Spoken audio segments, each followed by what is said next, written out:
evening, everybody, and welcome to another edition of Inside the Pigskin. I'm as loud as I need to be because I'm the Motor City Mad Mouth. With that said, I want to go over the crew in just a moment. Before I do so, I'll let everybody know that Inside the Pigskin is being broadcast around the world. The audio version of Inside the Pigskin can be heard on iHeartRadio, Apple, Spotify, Google, wherever you get your podcast. Please hit the red subscribe button on YouTube, South Florida Tribune. We're striving for more subscribers. Please also comment, like, and share the broadcast. Want to be a guest? No problem. Participate in the chat room. That's one way to do it. Or send your topic ideas to South Florida Tribune at gmail.com. Want to advertise cost efficiently? Give me a call, 954-304-4941. We broadcast live on Facebook, LinkedIn, Twitter, and YouTube. Our website is www.southfloridatribune.com, Twitter/X @Tribune South. Candy Ebeling is producing the show as well as behind the scenes work on the website. Also have a book out there called Lessons from the Microphone, tuning into the enduring wisdom of visionary leaders, old school media versus new school media. It is available on Kindle and Amazon, and NGVN TV will launch on Roku, Apple TV, Amazon Fire, and mobile devices. It will be in 85% of the homes in the United States and Canada and 4.1 billion mobile devices. So that should be plenty. With that said, let me go ahead and introduce my crew. Melfar Jr., welcome back as always. Great to be back. How's everybody doing? We're doing all right. And next, Bo Crouch. And by the way, a little bit, Bo will be on tomorrow night's edition of the Motor City Mad Mouth Show, which does return. Planning to bring on every week. And Bo is going to be the next one. So looking forward to having Bo on a couple times this week. Welcome back, Bo. Yeah, thanks for having me on, guys. You're welcome. You fit in very nicely. And Coach Bono, without the hat. What's up, my buddy? Hey, Scott, how are you? Good to be here. Wearing the stars and stripes on the sleeve. Good stuff, Coach. I'm telling. We got some topics right up your alley. All that good stuff, man. So you guys are watching color. You can see the stars and stripes, and I'm not sure what he's got on the right side, my right side of the left, but there's an American flag. God bless you, Coach. All right. But that said, Travis, no relation to Sherlock Holmes. Okay, he's back. Hey, thank you for having me. Thank you for having me. I'm very happy to be talking some NFL playoffs today. Yeah, I did a really good job filling on the Sports Exchange. Let me just put the book out there real quick. Lessons of the Microphone, tuning into the enduring wisdom of visionary leaders. So there you have it.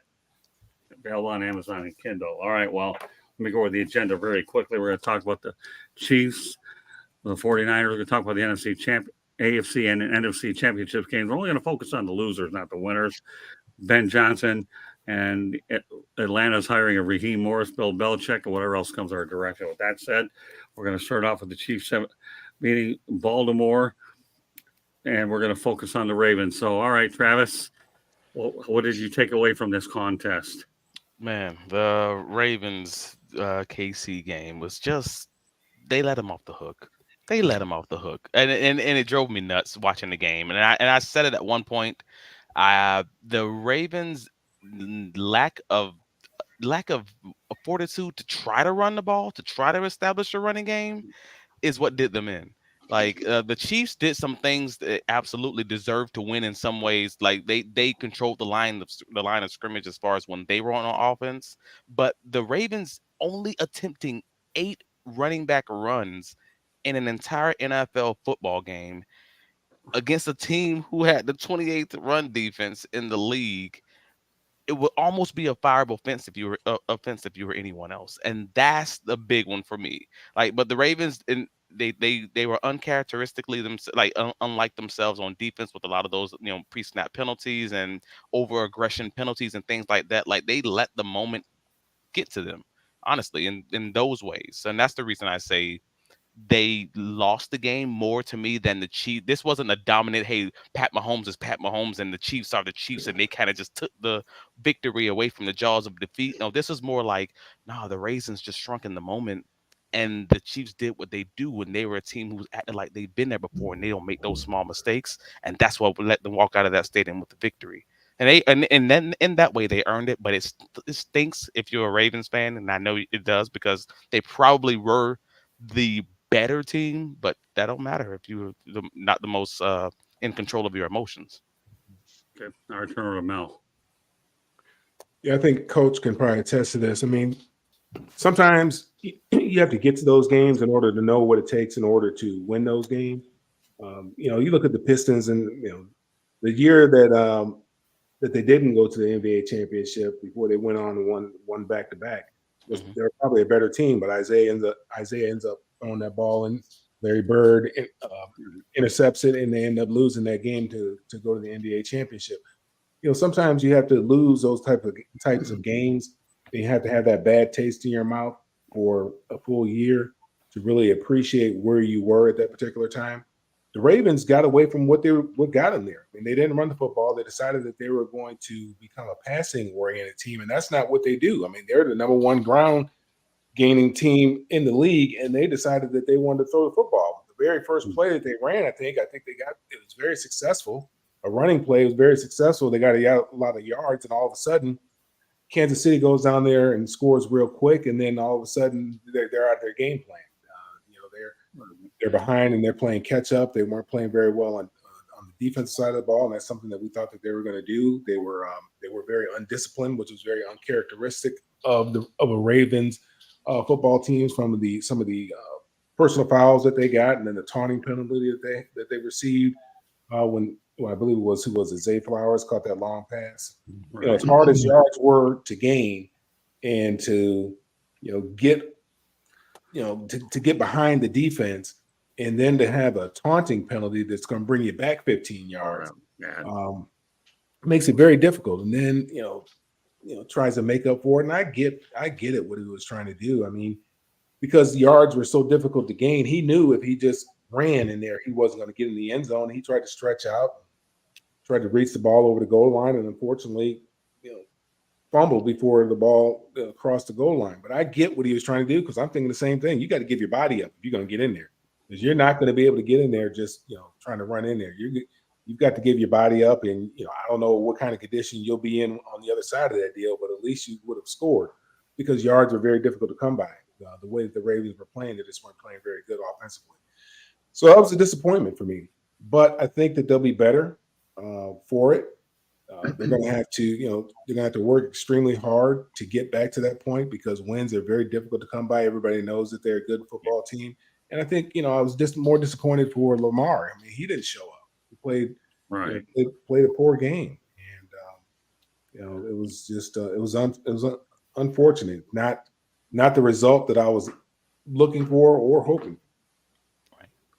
Okay. All right, Bo. Yeah, I mean, they were just outside of what it is they do well. The fact that they didn't try and run the ball, like Travis and Mel have already covered, is mind-boggling. They just did everything that they haven't done all year. They turn the ball over, right? They lose that battle handily. They don't run the ball. One of his better passes was deflected to himself. So, I mean, we just we didn't see anything that was good out of the Ravens. That obviously they were getting penalized on defense. They kind of got the defense figured out in the second half. They did shut them out in the second half. But, at the end of the day, you were really disappointed in what it is they were. You could tell that the moment was just too big for them. And they went up against a team that had been there a bunch of times, right? This was their sixth championship game in a row. So they're very comfortable in that atmosphere. And the Ravens, this is their first shot at it with this group, and it showed. Okay, Coach. Man, I think there's obviously a lot of great commentary there. I agree with everything everybody said. It really wasn't the Ravens team that we've been accustomed to seeing this season. And, I'm just wondering if they were just, sometimes you can be overly hyped. It got that game got really chippy. It stayed that way. And, unfortunately for the Ravens, they were on the, receiving end of the flag fest that resulted of it. And there's some gamesmanship, and you're a player in the NFL, or coach, and if you can get underneath somebody's skin, if you can get them riled up and get them off their game a little bit, you're going to do that. And I think that started in pregame. I don't know if any of you guys saw what happened or heard about what happened with Justin Tucker and Kelsey and Mahomes, and typically like that's going to be like really early pregame. You're talking about pregame where guys are just out there warming up before the teams actually come out for Right. the official pregame. So if that happened and, Justin Tucker's helmet allegedly got thrown aside, I mean, trust me, he didn't like just keep that to himself. Darn well he went back in the locker room, told everybody what happened, and something, as simple as that can get those emotions and that blood boiling. And, it's just unfortunate because I think they're a much better team. Hopefully they will learn from it. And, but, hats off to Kansas City. I thought Steve Spagnuolo had an excellent game plan. They played a really good game all the way across the board. They didn't hurt themselves with turnovers or costly penalties. The only thing I'll add to what you guys have said, all of you have done a really good job on this topic, but I'm just add a couple. Number one, you play for home field advantage throughout the playoffs. Guess what? It didn't matter. Baltimore did not take advantage of it. That's item number one. Number two, I expected Lamar Jackson to be a lot more of a factor running the football. Did not see that either. Will the real Lamar Jackson please stand up? Because we didn't see it last weekend. Had he been more of an impact with his legs, outcome could have been different. But like Coach will do, you know what? Kansas City won when they beat Miami, they did it in the frigid temperatures. They walked into Buffalo thinking it would be every bit as cold. They walked in there and won that one. And what do you think they did? They ended up winning in Baltimore. So the Chiefs earned their way there. But again, Baltimore, home field advantage meant nothing. What can I say? And then, of course, Lamar Jackson, I didn't see him run the football as efficiently as I thought he would run it. So with that said, we'll go into the second championship game, San Francisco 34-31 over Detroit. We're going to focus on Detroit, two field goals that were not attempted. So we're going to start with our special teams guy, Coach Bonamago. Now, before I do that, I have to put my little song out there. With Kenny Rogers, we got to know when to hold them, know when to fold them, know when to kick field goals, know when to walk or run. So for all you people that want to laugh out me, yeah, definitely deserve it. I made this popular all week, and there's no way I could not leave it here on Inside the Pigskin. And no, I don't expect to break a Memorex glass here at all. But if this thing goes viral because I'm a bad singer, then I'll be anything but American Idol when it comes to singing. And you know what? I better quit well in my head and let the people that are a lot smarter than I talk about the subject. All right, Mr. Special Teams Coach. As the whole world is waiting to hear from the special teams coach himself, Coach John Bonamago. Should the Lions have gone for both field goals and left points and not leave the points out there, or should they have done what Dan Campbell wanted to do? Well, I mean, obviously that's the big debate, right? But look, you have Matt Campbell's your coach. I mean, he's been aggressive all year. He was aggressive last year. He's made no bones about that's the way they're going to operate. And sometimes it works in your favor and sometimes it doesn't. Now, look, one of those fourth downs was a drop. Okay, so again, that's a play that has to be made in that situation. But I really go back to bigger than those two things. I think there's two other plays in that game that really cost them. The first one was a fumble. And I know I thought of my good friend Mel Farr as soon as I saw the replay of that. I mean, we learned in Pop Warner that, the near hand goes up, the bottom hand becomes a shelf. And whether Goff opened the wrong way or whatever, but it was a basic fundamental. I thought Owens did a really good job in his analysis of that. He said, small mistakes, little fundamental mistakes in the NFL become big issues, and that's what happened. I mean, that turnover right there really, to me, is what opened the door to allow San Francisco to get going and getting back in the game. And the other thing that I think was a bigger decision was running the ball on third down in 2 minutes. Because he had to use a timeout there. They ended up settling for the field goal, and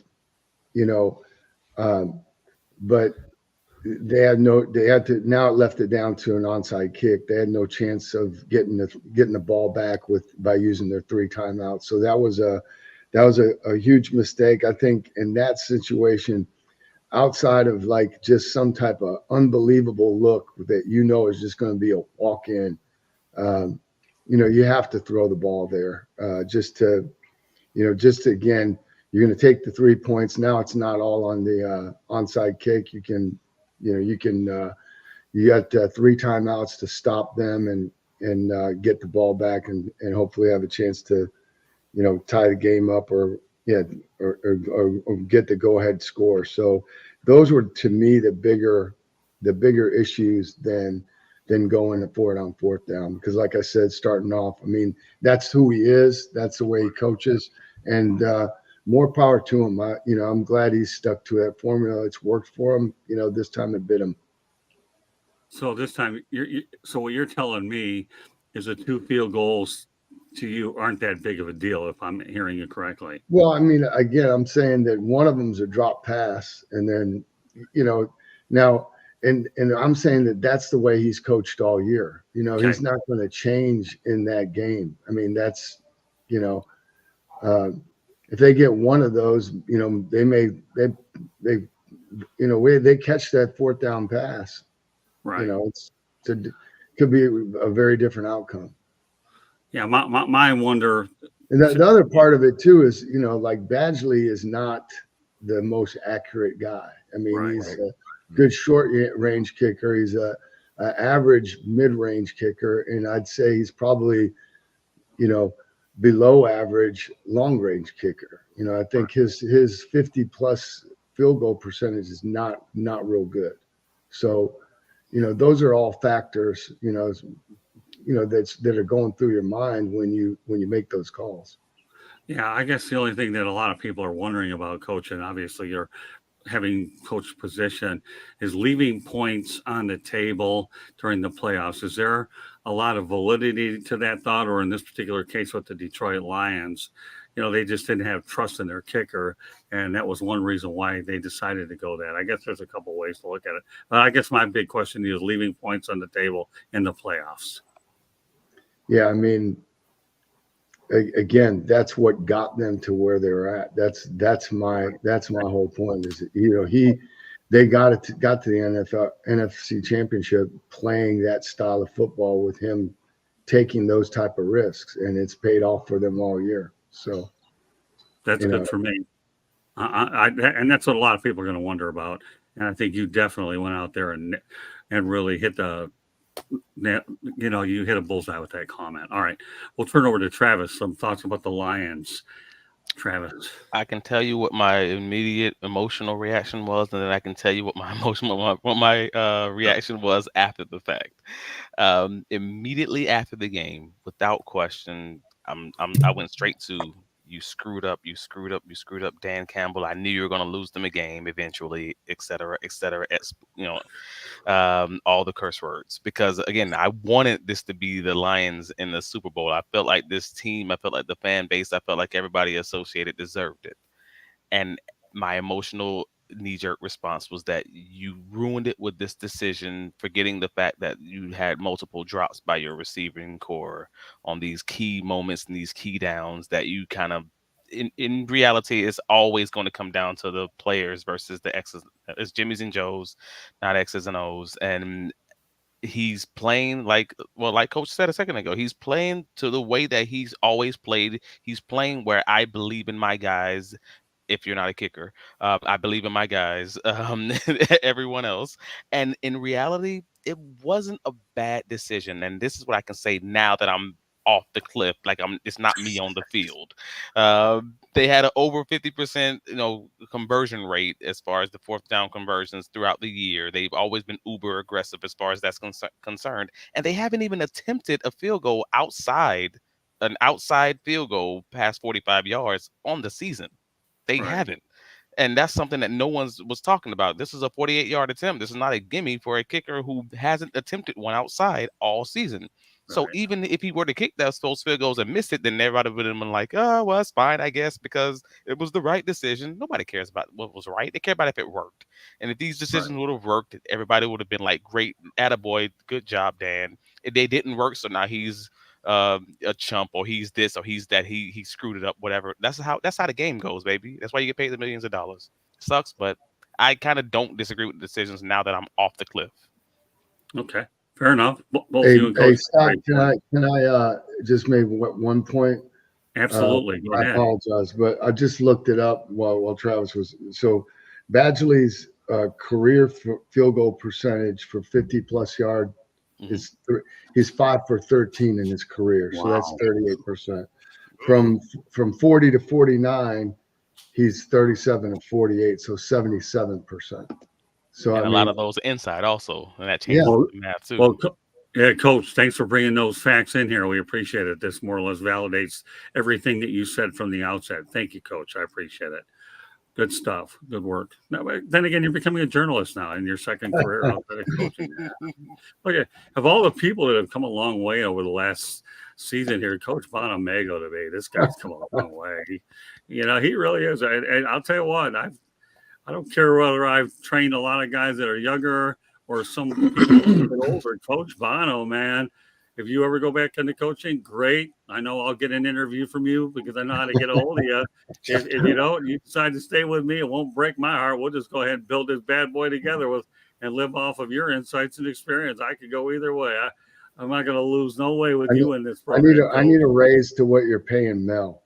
Yeah, well, if you do, well, then you know what? I got news for you. You and the rest of us here. That's why I'm out there behind the scenes looking for ways to do it as well. So 100% a raise of zero, still zero, right, Mel? Yeah, exactly. Yep. Exactly. I'll tell you what, Problem, Coach. we'll double it. Coach, when the time comes that you write a book, I'll make sure you have an opportunity to market it on here, and anything we could do to help put some moolah in your pocket, or as I a need a ghostwriter. No, don't worry. I'm working on a couple of those for you. I really am. All right. I got a couple in mind. I'll give you your number. Actually, she used to work for the Deerfield Beach Observer, so I'll make the connection. I've never let you down yet, have I, Coach? No, you haven't. What makes you think I'm going to start now? I know you won't. Thank you. Exactly. Bingo. All right, on the Mel. Yeah, I think Candy said it best. I mean, hindsight's always 20/20. I don't have a problem. I mean, if it were me, but I'm not a gambler, so how I would coach a game is entirely different. But this is who he is. That's who he's been ever since he got there. He's aggressive. I don't have a problem with it as a player. I would love it because that means your coach has a lot of confidence in you, in belief in you in his team and in his guys. But the guys just let him down because they didn't make plays. I don't have a problem with it. I know what he was trying to do. I mean, he was trying to put the nail in the coffin. He had him by the jugular, and he was trying to squeeze tight. He was trying to make sure they got no air. He was trying to end the game. I mean, he wanted to remove all doubt, and I don't blame him for doing that. The guys just didn't respond for whatever reason. That team that came out in the second half looked nothing like the team that was out there in the first half. In the first half, they looked like, it was unbelievable. I blinked, and next thing you know, they had 7 points. I'm like, what happened? I just went up to get something out the refrigerator, and next thing you know, they had 7 points, 4 plays, 75 yards. I had to go back and restart the game from the beginning just so I could see what happened because I missed it all, and then I caught up through the commercials. So the way they played that first half, was they played about as good as a game as you could play in the first half, and in the second half. I don't know I didn't recognize that team that came out there. They just looked different for whatever reason. I don't know if they got too confident in the locker room, maybe started drinking some beers, popping some champagne bottles already, thinking, making plans about, what gal they're going to take to the Super Bowl, what clubs they're hitting up that night. I don't know what the conversation was, but it wasn't good. I know that because they came out and they played as poorly as they played all year long in the second half. To give up the amount of points that they did to San Francisco in the second half, the defense has played as poorly as it could have played, and the offense played as poorly as it could have played. So, but I don't have any problems with what he did because that's who he is. That's who he's been all year long. You don't want him to change in the playoffs. So that shows me then that the pressure is getting to him. if all of a sudden he's trying to kick field goals all the time. That's saying, okay, the pressure's getting to him, because normally in these types of situations, he would go for it. Now, there was one time that he did kick a field goal early on. He did kick that field goal. I think it was early at the end of the first half or something like that, to get the score to 24-7. He kicked the field goal as opposed to going for it, because it was a little bit, I was asking a lot. And hey, let's get some points going in the locker room, and let's feel good about it and come back out, act like it's 0-0, and let's finish this thing. But they just didn't finish, and that's not like them. The Lions, like I said, they just like to be around, hang around, be close towards the end, and they'll figure out a way to finish. And they didn't finish. That was not like them. So, but I don't have any problems with what he did whatsoever. Good. Okay. All right, Bo. Yeah, no, exactly. I mean, if he would have came out and kicked those field goals, you would have been looking at it kind of weird. You'd have been like, this, they're not playing their game. All of a sudden, we've already seen this, right? We saw the Ravens not play their game. So you would start really asking questions if he started kicking the ball. Now, personally, if I'm a coach, I'm probably kicking it, because I like seeing points on the board. But against a team like San Fran, you kind of have to punch it in the end zone. You can't let them hang around. That's not a team that you can let kind of creep back into a game. So if you have the opportunity to nail it home, you definitely do it. Now, obviously, that running play where they had to use a timeout, that was obviously a mistake. You run passing plays there to preserve your timeout. That's just a clock management issue. So that one falls on Dan Campbell. And he acknowledged that actually in a press conference the next day. So, he says that that's something he probably should have done differently. But, when you look at the fact that he goes for it on fourth down all the time, I didn't hate the play call. It was an execution issue, not really a play calling problem. And when you saw Jared Goff's press conference, words are hard today, I guess. When you saw Jared Goff's press conference, he was saying, yeah, he loves that play call. He loves that he believes in his team, and he just needs to throw a better ball in that situation. Now, it was actually not a terrible ball. I mean, it was a straight drop. Like, it could have been a little bit better, but I mean, that was a very catchable ball. Yeah, I don't know. But as far as leaving points on the table by not kicking the field goal, we're only saying that because they didn't execute. Otherwise, this isn't a conversation at all. So would I have kicked a field goal? Sure. But that's not what this team is. Well, judging by Coach Bono's facts that he just gave us here, I think it's pretty easy to say that the Lions are going to be looking for a field goal kicker during the offseason. I mean, they don't use him anyway. What's that? They don't use him anyway. They can keep him. Also true. Yeah, they don't have Gus the Mule walking through those doors. They don't have Eddie Murray walking through those doors. They don't have Matt Prater at his best walking through those doors. They don't have Jason Hansen walking through those doors. So they're looking for a field goal kicker, but I can't resist doing this again. Okay, Kenny Rogers, you got to know when to hold them. You got to know when to fold them.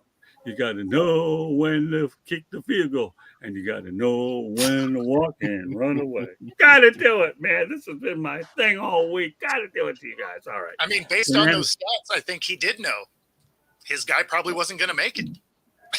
Well, you know what? It's a good song, so it don't matter how we have it. I've been using it all week. But no, you guys did a really, really great job breaking this topic down, probably better than all the other shows out there.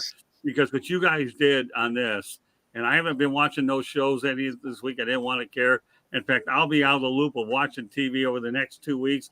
And I'm even thinking about taking my wife somewhere to not watch the Super Bowl, because I don't want to hear I want to relax. I want to get more work done to plan more stuff for us and all these other shows, the other networks we're talking about. But you know what? You guys did a really good job breaking down both sides, talking about it objectively and not emotionally. And that's the biggest trap a lot of people make when they're in journalism. They really do. Get emotional, get the clicks. You guys look at it from both ends. And that's where I'm really proud to have every one of you on this broadcast. I really am. I say that from my mind and my heart. And you guys have nailed it, period. I mean, and Coach goes out there and comes up with these facts and is putting on the journalism hat, even though you don't have the hat on today, but at least he's wearing it. Anyway. So to answer Fernando's question here, sports fans ever satisfied? No, never. Exactly. I mean, they can be content though. I mean, Like, they if you- they would have been satisfied if they won the game, I think. But Yeah. Well, Because they for a didn't. very brief period of time, though. Right, like you have the New England Patriots fans. They had a full season where they were content after Brady resigned.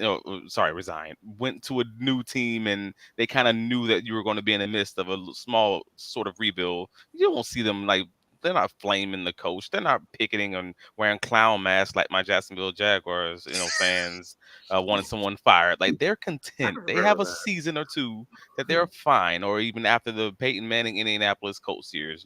If you have enough success, you might get it. You'll buy yourself at least 2 years. It's funny though because it's kind of quick. It's kind of quick that turn, Yeah, right? that's When about you it. have a lot of success, all of a sudden being that content becomes discontent real quick. You're almost better off to have the Lions where they've been bad a really long time. Like, Uh-oh. Yeah. Yeah, I Bro. don't know. I don't know if you want to be the Lions. Like that's a little much. Well, Yeah. that's okay. Definitely don't want to be the Lions. when Man. Patriots, no. What I was saying is they're excited about a win for the Patriots. If they don't get a ring, it was a failed season now. Right. No, I hear you. I totally get where you're coming from. So, all right. Well, you know what? Not all is bad in Detroit. The biggest foregone conclusion everybody thought was going to happen isn't going to happen. And we're going to talk about Ben Johnson staying with the Lions as their offensive coordinator. Apparently, according to Adam Schefter, he may have priced himself out a little bit, and some teams were spooked. It wasn't, and as it turns out, the Washington Commanders going to interview Aaron Glenn for the job, anyways.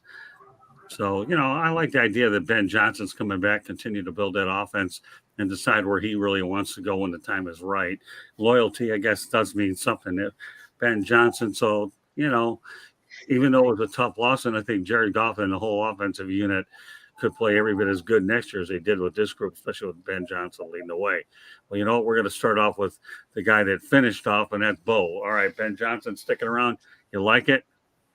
I mean, yeah, for Detroit, it's fine. It's kind of a bummer for the Seahawks, Yeah, right. they were still in that market. They need an entire coaching staff still. So, after getting rid of their OC and DC this week. So at this point, it would be nice to see them making steps forward. But for Ben Johnson, yeah, I mean, obviously, if the number wasn't what was going to make him, jump ship, then yeah, you go back and you try and run it back. See if you can, learn from the mistakes you made through the playoffs here. And, it's going to be a tougher division next year, but I still think they're the front runner there. And maybe run it back. So I don't know what he was asking for, but it had to have been sizable. 18 million. What's that? Yeah. 18 million. 18 million a year? Yep. Yeah, see, I would have struggled wanting to throw that money after a guy that hasn't been a head coach yet. Well, I heard numbers of 15, 18 million, like you said, Bo. Yep. Who's going to shell out that kind of money for a guy that hasn't been a head coach yet? I don't know.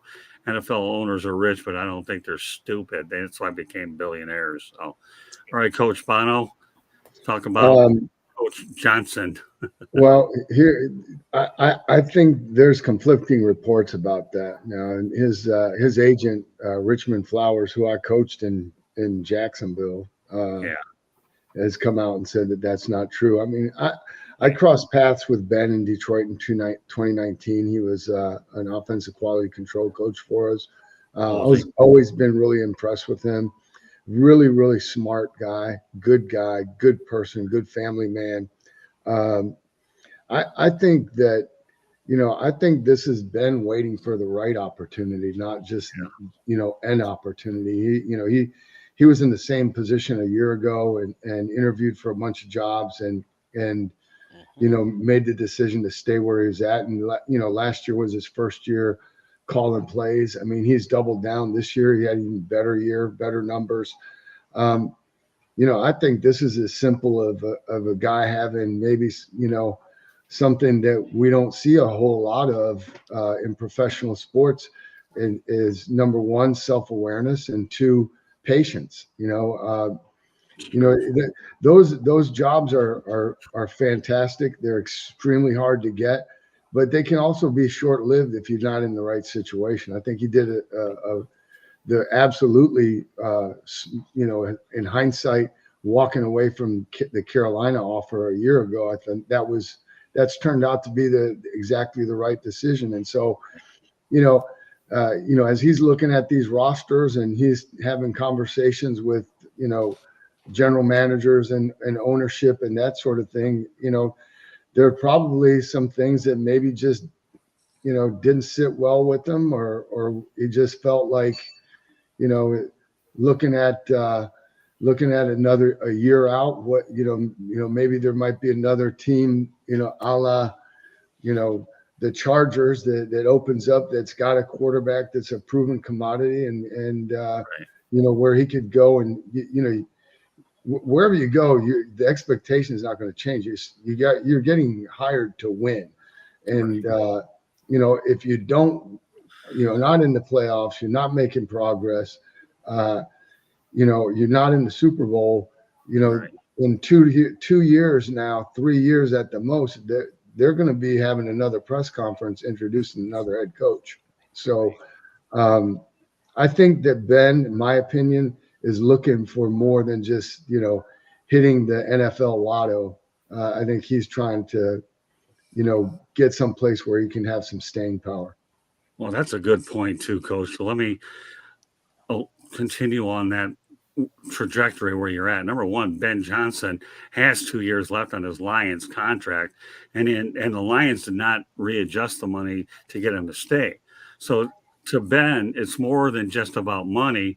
I think he wants to finish this thing through, is what he does, and get him to a Super Bowl and win it. And then at that particular point, his bargaining power will be a lot higher anyway. So everything you said, Coach, is to me right online. So Mel, why don't you pick up where I'm at and provide your own observations on it? No, I agree with Coach 100%. I mean, I think the numbers may have been out there, but you look at the team that number was thrown at, was at Carolina. That's not really a good job. They don't have a quarterback. And the unfortunate thing about him, for him, is because they were playing so well. It's very difficult to get the interviews, and those positions get, the better jobs probably got filled earlier. Like the best job probably out there was probably the Chargers job. Now, Coach talked about patience. I think, Sean Payton, if he could do it again, he probably would have waited, sat out another year, and see if he could have got that Chargers job. I mean, everybody kind of thought that Chargers job might be available last year. Ultimately, it was not available. It became available this year, and it's a very competitive market out there. Jim Harbaugh wanted more than $12.5 million, but the Spanos family, they wouldn't give him more than that. But so he went ahead and took the $12.5 million. But that's probably, and he's a proven commodity. He's won in the NFL. He's won at the college level. So he's a proven commodity.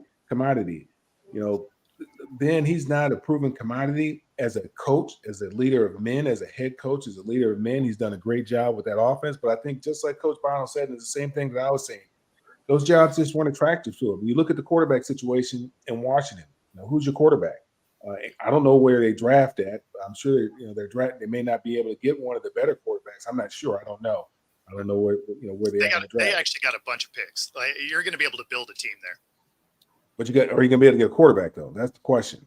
They'll be able to get a quarterback, but I mean, everybody's going to be young, so they're not going to be good first year. Right. Well, normally you get a mulligan in your first year, unless you're in Carolina or Exactly. Denver. When the guy was out there in Denver, normally you get a mulligan. They'll give you 1 year, and it's unfortunate. I mean, you look at Arthur Smith here in Atlanta; he never got that position. So I mean, he came in there. They're in cap hell. I think they're $50 million over the cap, or whatever the case may have been. So they had to deal with that, and then. You finally get out of that. You finally get from up underneath the cap problem you have and say, okay, now we might be able to do something. And the next thing you know, you just let go.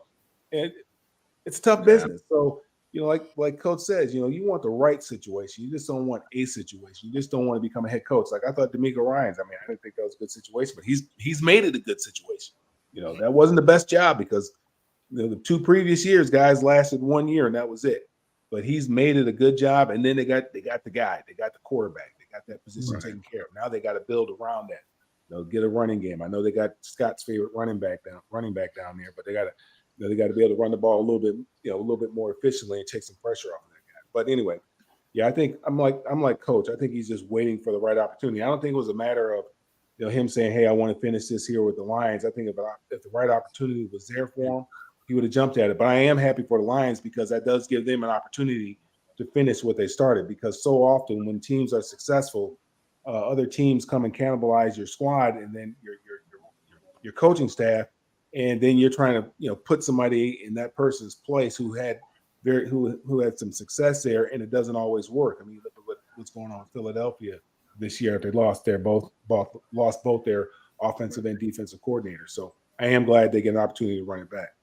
Yeah, Frank Reich only lasted 11 games, so that pretty much backs up everything you guys are saying. All right, Travis, go ahead. The life of an OC is short-lived these days. I mean, everybody's just transitioning to head coach or out of the league apparently. And this one was a shocker to me a little bit, just because I mean we saw not too long ago when Byron Leftwich passed on coaching hires, and then all of a sudden was out of the league, and not in any of the coaching interviews, and that was a weird one to me. So to see this happen with Ben, not 1 but 2 years straight, it felt like rolling the dice. But to Coach Bono's point and Mel's point, I mean, I think everybody's kind of agreed with Coach's original point. This is probably being looked at a little bit differently than the way that we think is that than we the public are looking at this. Like, if you're just looking at this like a job, I mean, I don't know how many of you have ever had a job and you wanted to be this one thing. All like, I used to be a manager of an insurance company. If anybody doesn't know that, I used to be the manager of a major insurance company then over the entire nation, and I quit the job because what the job isn't what I thought it was going to be, or it wasn't what I wanted. And I learned from that, and I would never apply for that job again without it being the exact situation that I truly wanted it to be. I'm not interviewing with them; they're interviewing with me. And that's probably the way that it feels like he's looking at this. Like, I'm going to turn down Carolina, Indianapolis, Houston last year, and then turn it around and turn down Washington and Seattle this year. And he only turned down Seattle after talking with them on the phone, having the in-person interview, probably asking those hard questions. I say all that to say, it sounds like he's treating this like some of us treat corporate America. I'm going to interview. I'm not just interviewing with you. You're interviewing with me. Sell me on why I should take your head coaching job. Right. Pay me enough to get off the couch and come over for my great job where my family's happy in this city and I don't have to move everybody, and we're doing great. We just went to the divisional championship. Tell me why I should leave this situation to move to this cold place or this place that my family has no links, et cetera, et cetera. And it sounds like nobody sold him. Especially with the with the idea of having to go to Seattle, because there's going to be a lot of pressure on you to be great and be great immediately. You know, that's going to be the toughest part of coming to Seattle is you're not going to get a lot of leeway. You're going to take command of a team that has a lot of players, right? That's had a ton of success over the 14 years that Pete Carroll's been there. You're going to have to be good right away. It's not like Washington where you get to build something, or Carolina that if you flame out, everybody's just going to look at it and be like, yeah, that makes sense. But I mean, you come to the Seahawks, like, you're going to have to be great right now. But it's not just that, though. Like, he'd be leaving a great situation where he loves the locker room, he loves the staff he's around, he loves the city, he loves all these other things, whatever, the puff pieces. He loves all this stuff. But he could easily leave this job, and then let's say he did flame out to the next coaching stop. Then he's going to have to go be an OC at some place that he probably doesn't have as good as a situation that he's actively in right now. No, I understand the patient route. At that point, yeah, just let's find the right one, or I'm going to stay where I'm at and be just fat, happy, and comfortable. We know the people that work that job, and they can work the job with their eyes closed, and you're just feeling real comfortable, and everybody's happy. The whole family, everybody's doing great, everybody's growing, and I'm just real content. Nothing wrong with that. Take that time, man. Enjoy yourself. Well, you know what, Travis, what I like about everything you said is the fact that you went out there and were smart enough to recognize an opportunity wasn't as good as you thought it was. and now you're giving advice to just everybody, since this is a general show, that people can take what Travis just said in terms of interviewing for a job. You interview them like they're interviewing you. And, you make a lot of good points, Travis, but the one thing I'm taking out of it is what you did in the interview process. And I think that makes everything that you said before good. Okay. But the interview part, I think, is the best thing of all your points on this particular segment. Everybody's gone and talked about Johnson, right? Just want to make sure I've gotten everybody. Is that correct? All right. Well, you know what? We're going to stay in Atlanta. Mel Farr gave me a reason to do it. Now we're going to stay in his hometown. Let's talk about the hire of Raheem Morris. I was kind of surprised by that because I really thought that Arthur Blank was going to hire Bill Belichick. He was the only one that was interested in him. And then for whatever reason, they decided to pivot away from him, which I would totally agree with, because if you look at, just being realistic, you look at his record, with Tom Brady and without Tom Brady, it's two different worlds. He has not been successful without Tom Brady. I'm happy for Raheem Morris. It's going to be a difficult job. He had the Tampa Bay job. He's a head coach of Tampa Bay when he was real young. Probably was a little bit early for him, and he's got an opportunity to mature a little bit more. I've heard nothing but great things about him, and I'm looking forward to seeing what type of energy and what type of program he's going to bring here to Atlanta. Now, the one thing they're going to have to do, they got that cap situation taken care of. They are going to have to address that quarterback position. Right. They have some skilled players, whether it be wide receiver, tight end, running back.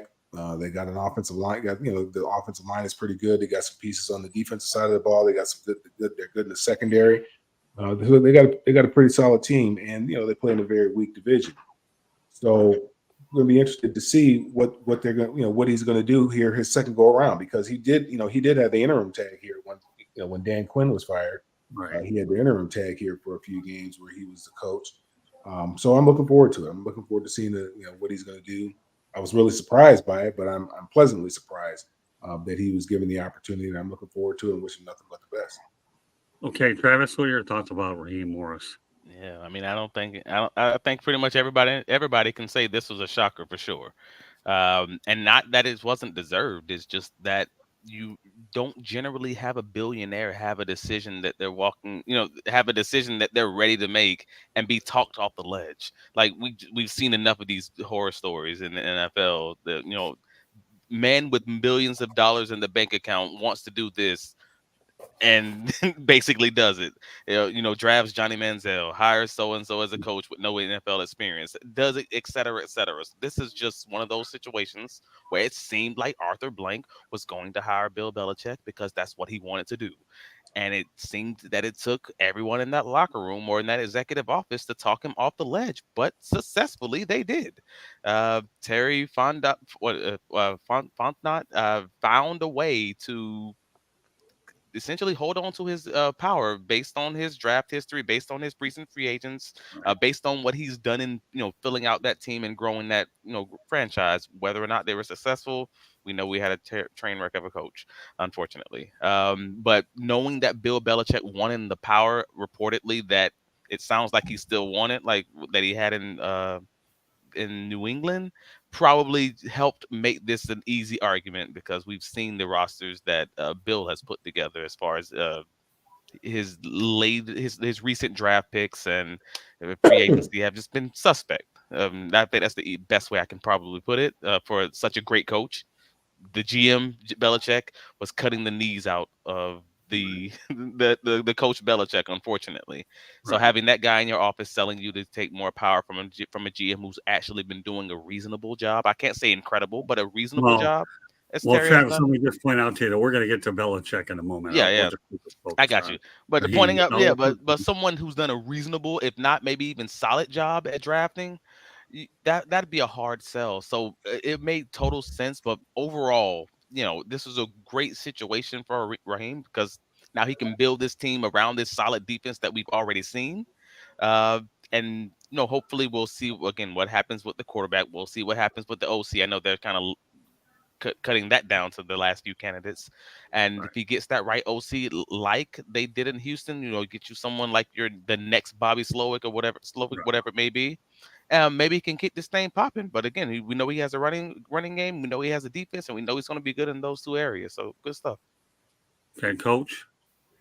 I'll just say I'm a big Raheem Morris fan. I know him, fairly well. I think he's a great fit for Atlanta. I think he's going to do great. I mean, again, you talk about a guy that has kind of flown under the radar. Has had a opportunity to run. He's had an opportunity to be a head coach. He was very young when that happened for him in Tampa. Hey, look, we were talking about Belichick. You look at what Belichick did in Cleveland, and then, however many years later, he takes over a New England franchise and really, turned the football world upside down for a good period of time. So I'm just, Roz is a great communicator. The players will play hard for him. They will, they will love him. He is smart, and I think this is a great hire for the Falcon fans and for the city of Atlanta. I think it's a match that I see him and Terry Fontenot and Rich McKay and that whole group. I see them working hand in hand, and just to hit on Belichick. I mean, that he's an acquired taste. Belichick is going to demand a lot of different things. And, there were probably, honestly, a lot of people in that front office had Belichick taken over.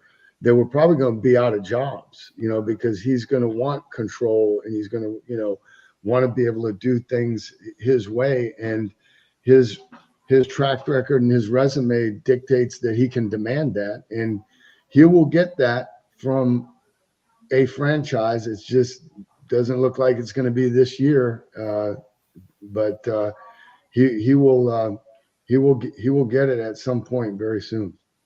Okay, well, that's fair. I mean, I know you and Travis are looking ahead to Belichick because actually these topics do go hand in hand. It's not a big deal. Fact of the matter is you're just trying to compare and contrast, and I have zero problem with that at all. All right, we'll turn it over to Bo. Yeah, I mean, like everybody else, I'm going to blend these two because That's okay. they directly correlate with each other. But I wasn't incredibly shocked that they went with him. He was on the radar of a few different teams, including my Seahawks. So he was going to be interviewing for a head coaching job. At four different places, as I recall. So it wasn't a huge shock, and why it wasn't a huge shock to me is because of what Bill Belichick requires for him to come in, right? And some of that is a culture building that has to happen. And he's 72 years old. Like at some point, he's not going to be your guy, right? So if it takes you a couple of years to get the culture to where it is, he wants it to be, right? He takes over the GM. You're also doing football completely different than Atlanta does, it has in the past. But you have him in there. He builds his culture. So once he's changed all of those things, he has 2, maybe 3 years before he's probably hanging it up at, 77, right? Say he's there for 5 years. I mean, all of a sudden you're spending all this energy building a culture that isn't the long-term answer. I don't know how you do that, because then whoever comes in next is another huge culture shift. Whereas bringing in Raheem Morris, there's elements of this that of football operations that doesn't have to change dramatically for him to come in and do what it is he does. So I like this. I like this hire for him, and it makes a lot of sense that Belichick may be sitting out. Obviously there's still a couple of teams. You never know. The NFL is a weird place. Something could happen, but for all intents and purposes, it looks like he's probably not going to be picked up by a team. And honestly, I don't know if he does, outside of a desperation move by a Panthers in search of their 6th, coach next year. Well, as I understand with the Panthers coach, I think they gave him a 6-year deal is what they did. So yeah, that doesn't mean anything in the NFL, though. No, but it's good to be able to have that bankroll coming in, especially if you're a head coach coming in. They're still paying Matt Rule. Exactly. They got 3 coaches on salary right now for the next 3 years. So anybody else want to actually blend these two together? I have no problem with it. I think it's great because the two go hand in hand. So I mean, I disagree with Bo when he said that he might not get a role in this system. I thought like Washington was going to be a good landing spot. They have a new. It really just depends on, I guess, what the new GM feels, whether or not he'd be someone that's comfortable, or whether or not the owner will be comfortable overriding him just to get Belichick in the building. Uh, I thought that was a train wreck enough of a franchise that might actually do something like that, if that made sense. That they just felt like they just had to get him in the office. So I guess let me ask you this, because their new GM is the assistant GM to John Lynch. Do you think personality-wise that would be a great fit? I mean, I couldn't tell you if that's personality-wise or not. I've never met him, and I don't know, because he's close to Lynch doesn't make him like Lynch. True. Just like someone, my wife being close to me don't make her like me. We absolutely different, but Well, here's I think a fair comparison is you look out at the Chargers and what just happened with them hiring Jim Harbaugh. Right, they hired the head coach before they hired the GM, and where did the GM come from? His brother. Right. Yeah. So, I mean, you'd be a fool to think that Jim Harbaugh didn't have quite a bit of say so in, who that GM was going to be. I mean, he might not have made the sole decision, but he definitely had a strong vote. And I would say with Belichick, it's going to be very, very similar type of situation. It's going to be a GM that, he's worked with in the past, or it's going to be an organization, a club that has 2 vacancies, and they're either going to give him the reins and let him do all of it like he did in New England, or they're going to hire him as a head coach, but he's going to be able to handpick who he wants to partner with. And again, he's been in the league a long time and had a lot of success, and I think there will be somebody that affords him those basically those luxuries, for lack of a better word. all right, let me add one thing really quickly here, and I love bringing this guy on here because he's a friend of the show, James Burgess. Okay, Gut Shot Lions fan reporting in. Thanks, James. I was wondering if you're going to make it, and you never let me down. Thanks for being on here. To me, I look forward to seeing you every single week on the show. All right. The only thing I'm going to add to what you guys have said is this, okay? I don't think we're going to see Bill Belichick getting a TV job. And if he does, he better make sure he expands his answers for more than a few words if he's looking to go ahead and sit. We talk about my book being called Lessons from the Microphone. Well, Bill, you know what? You've been in the microphone a lot, so you can't give short answers if the producers and the executives are making you give longer ones. That's number one. 2024, it's not the worst thing in the world if a coach sits out for a year. How many years did Dick Vermeil sit out until he went out there and won a championship with the Rams? So if you take a year, now then again, how many people are in their 70s doing it when he's chasing Don Shula's record? That's another story. So it's not totally uncommon there for that to happen at all. So, hey, you know what, Bill Belichick, the only thing I actually wonder about, to me, is whether he's being judged by the last 4 years without Tom Brady. And then that's a thing that people will wonder about. I mean, we can talk about that all day long, and I don't think any of us are going to have the answers. But right now, when you look at where the head coaches are, they're leaning towards a lot of younger blood right now, at least based on this coaching cycle. And I'll tell you what we're going to talk about, not this week, but we're going to talk about it next week. So to give everybody a preview of what next week's show is going to be like, we're going to talk about Eric Bieniemy, okay? But we didn't have time to get to it tonight, but that will be a topic everybody can look forward to on Inside the Pigskin. But I know what I'm trying to do right now, well, number one, we have one less game to talk about, maybe one for which we'll be predicting on, depending on what other people I have come on the broadcast. So, but every one of you guys make great points, and I'm going to set the record straight. I don't mind that any of you guys on this crew overlap the two because it's very easy to do it. I don't need apology. I don't really worry about you guys because you know what you're talking about. And if one topic overlaps another, so what? Because after all, peanut butter interacts with jelly. Now, is that a good announcement? Well, I don't know. It depends if you like them or you don't. We'll leave the food thing out here because it's not the Food Network, but I don't know. We'll leave that alone. But I got a little bit of laughter from some of you guys here. So whatever. You want to interact them, go ahead and do it. Hey, let me tell you something. This show's as much as yours, okay, Bo, Travis, Coach, and Mel, as it is mine. All I am is a guy out behind the microphone producing the thing along with Candy to make sure your opinions can get heard to a fair amount of places. All I'm doing. So, no, I don't care. I run a loose ship. I don't care. It's all about having fun, informing, entertain, right? We all do agree on that, right? Entertain, Right. fun, and Yes, sir. entertain, inform. So it won't be the first or second. It won't be the last time that we have topics that coincide with each other. Well, sure, but the main thing, people, is this, okay? There's so many different ways to look at these openings, and we don't know what they're going to do. I don't think I can say about Bill Belichick should he get hired again? He like Coach said, he may look for the right general manager to do the job and let him focus on coaching. I don't think you're going to see many more situations where the roles are combined anymore. I really don't. But time will tell, because that's a lot of responsibility. I don't think a few guys were really old enough to understand. I think Coach Bono and Mel and I know about it. But many, many years ago, Monty Clark, when he was hired by the Lions, occupied both roles. And Monty told me it was tough to do. And that's when other people started to do both. But then nowadays you have to deal with the salary cap, and there's a lot more involved. So, no, I mean, it's a different. Well, getting back to James Burgess' comments, when we get to the Ben Johnson thing, I'll probably take too many posts because I'm a paragraph guy. All right, I had to go out there and get my feet straight. 144 character tweets.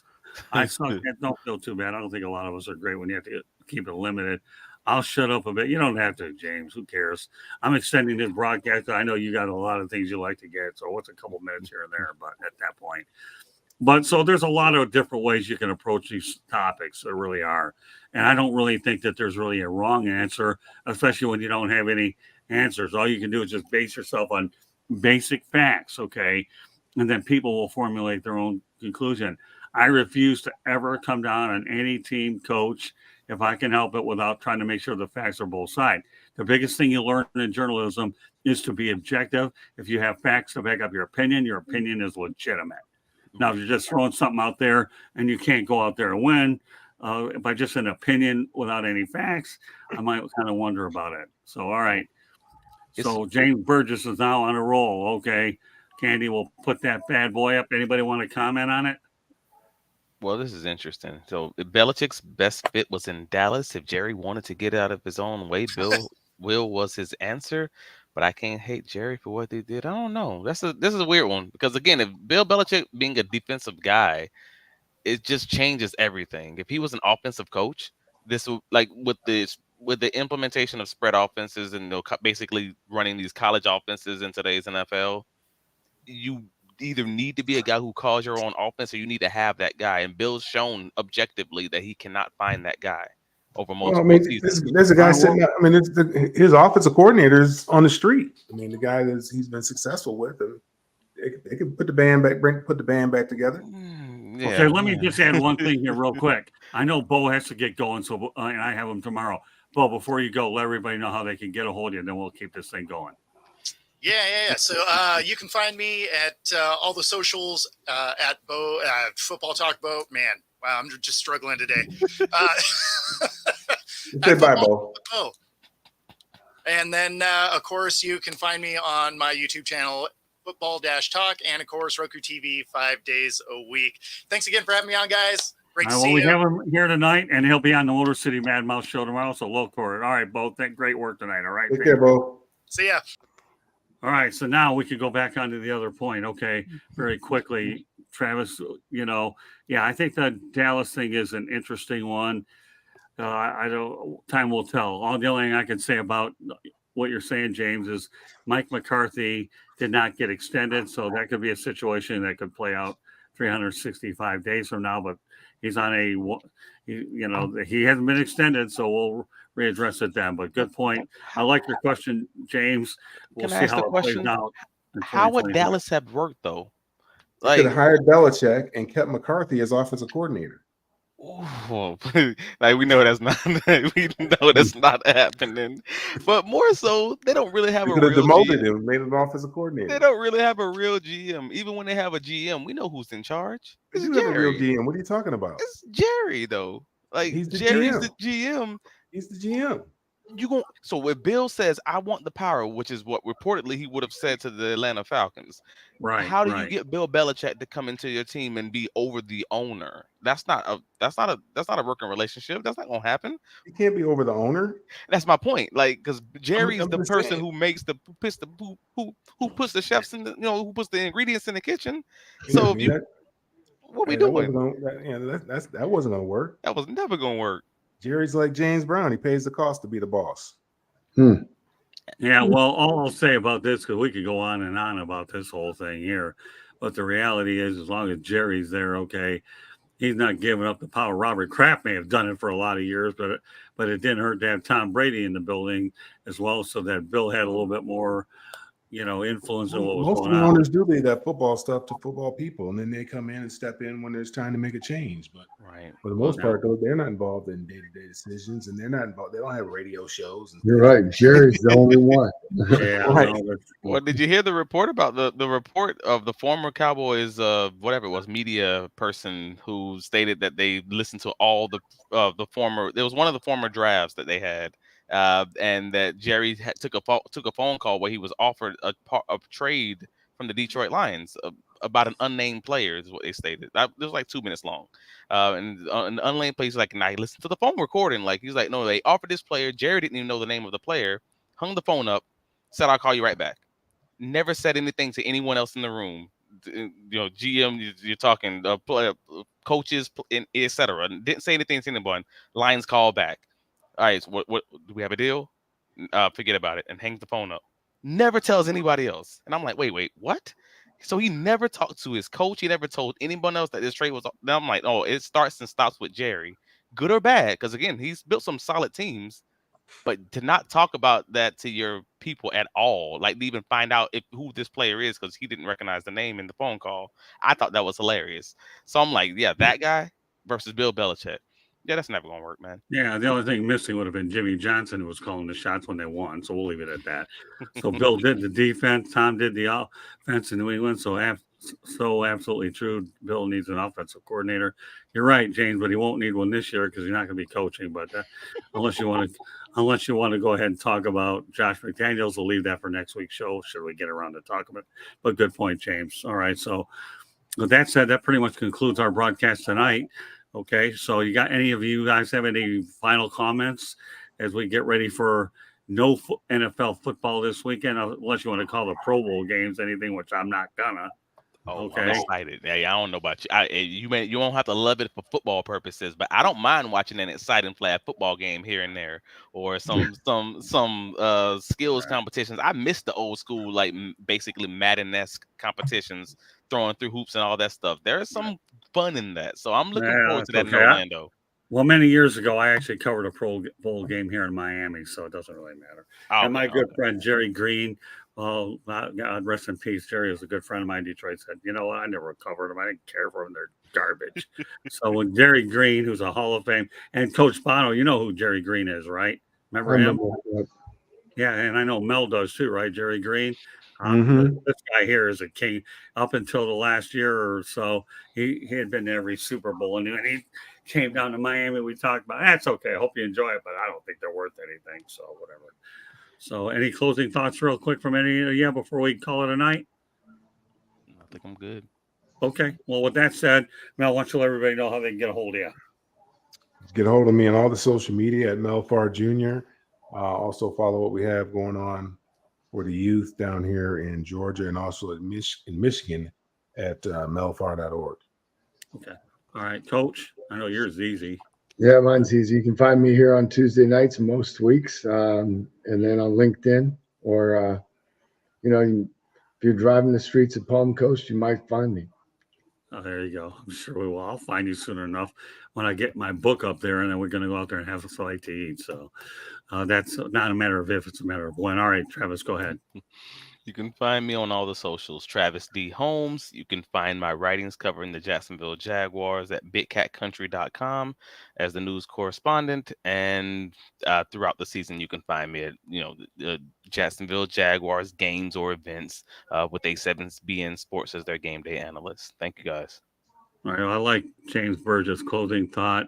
Good to see all you enjoy a bye week till the big game. Well, you know what, James, we always enjoy having you on. Great stuff, pal. All right, I shall let everybody know one more time that Inside the Pigskin is being broadcast around the world. The audio version of Inside the Pigskin can be heard on iHeartRadio, Apple, Spotify, Google, wherever you get your podcast. Please hit the red subscribe button on YouTube, South Florida Tribune. We're striving for more subscribers. Please also comment, like, and share the broadcast. Want to be a guest? No problem. Send your topic ideas, South Florida Tribune at gmail.com. Want to advertise cost efficiently? Give me a call at 954-304-4941. We broadcast live on Facebook, LinkedIn, Twitter, and YouTube. Website, www.southfloridatribune.com. Twitter/X at Tribune South. Candy Ebling is behind the scenes. I have a book out there called Lessons from the Microphone, Tuning into the Enduring Wisdom, Visionary Leaders. Pretty much all about old school media versus new school media. Available on Kindle and Amazon. So with that said, on behalf of Bo Crouch, obviously, and Travis Holmes and Mel Farr Jr., as well as Coach John Bonamego, I want to thank you very much for joining us on this edition of Inside the Pigskin. We will see you next Tuesday with our annual Super Bowl show. So looking forward to having this panel on next week. And we're going to be talking some super stuff, pun intended. Yeah, the only thing you won't hear is me singing like I did on a couple of occasions tonight. So I don't have to worry about breaking any Memorex classes for those that remember it anyway. So, all right. So good night, everybody. And thank you very much for joining us. And we appreciate the crew staying on a little bit longer to address these important issues. You guys are the best anyway. So what else can I say? Am I biased? Yeah, I'm guilty as charged. Good night, everybody.